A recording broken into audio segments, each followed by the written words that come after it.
ದೇಶಕ್ಕಾಗಿ ಬ್ರಿಟಿಷರ ವಿರುದ್ಧ ತ್ಯಾಗ ಬಲಿದಾನಗಳ ಮೂಲಕ ಹೋರಾಡಿದ ಮಾದರಿಯಲ್ಲಿ ಮೇಕೆದಾಟು ನಮ್ಮ ನೀರು ನಮ್ಮ ಹಕ್ಕು ಪಾದಯಾತ್ರೆಯಲ್ಲಿ ಯುವ ಸಮೂಹ ಪಾಲ್ಗೊಳ್ಳಬೇಕು ಎಂದು ಕೆಪಿವೈಸಿಸಿ ಅಧ್ಯಕ್ಷ ಎಂಎಸ್ ರಕ್ಷಾರಾಮಯ್ಯ ಕರೆ ನೀಡಿದ್ದಾರೆ.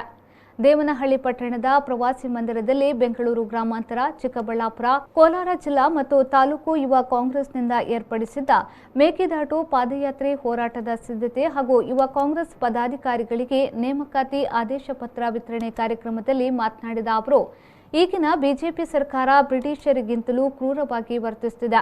ಕೇಂದ್ರ ಸರ್ಕಾರದ ವಿಳಂಬ ಧೋರಣೆ, ತಮಿಳುನಾಡಿನ ಪಿತೂರಿಯ ವಿರುದ್ಧ ಕಾಂಗ್ರೆಸ್ ಪಕ್ಷ ಪ್ರಜಾಪ್ರಭುತ್ವ ಮಾದರಿಯಲ್ಲಿ ಹೋರಾಟ ಮಾಡಲು ಹೊರಟಿದ್ದು, ಈ ಹೋರಾಟವನ್ನು ಅತ್ಯಂತ ವ್ಯವಸ್ಥಿತವಾಗಿ ಹತ್ತಿಕ್ಕುವ ಪ್ರಯತ್ನದಲ್ಲಿ ಬಿಜೆಪಿ ನಾಯಕರು ತೊಡಗಿದ್ದಾರೆ. ನಾಡಿನ ನೆಲ ಜಲ ವಿಚಾರದಲ್ಲಿ ನಡೆಸುವ ಹೋರಾಟಗಳಿಗೆ ಸರ್ಕಾರ ಬೆಂಬಲ ನೀಡಬೇಕಾಗಿತ್ತು. ಆದರೆ ಬಿಜೆಪಿ ನಾಯಕರು ಪ್ರಜಾಪ್ರಭುತ್ವವನ್ನು ಕಗ್ಗೊಲೆ ಮಾಡುತ್ತಿದ್ದಾರೆ ಎಂದು ಆಪಾದಿಸಿದರು.